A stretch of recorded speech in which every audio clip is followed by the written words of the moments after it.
Twist lang niya ha. So pag ring labhan or pwede ring tapon na, ganun. Ang ganda nitong gamitin mga mi. Magamit ito ha, napaka-trendy nito. So ayan, ito yun. So yung price niya is, yung isa, naglalaro siya sa 5 pesos. Ayan.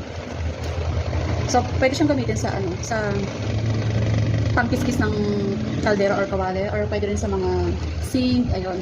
Gagamitin mo to para ano, mas mapabilis yung pagtanggal ng mga mancha sa kaldero o yung mga uling-uling. Ayun, ito yung gagamitin mo, parang scratch bright. Ayun, so kung gumagamit ka nun, try mo itong gamitin mga din. Sa lagang 5 pesos lang. Yung isang peraso nito, 5 pesos lang. Pero kung ako sa'yo, since na may shipping fee, diba? So yung mga shipping fee, naglalaro sa 36, 250. Damihan mo yung order mo para mas makatipid ka.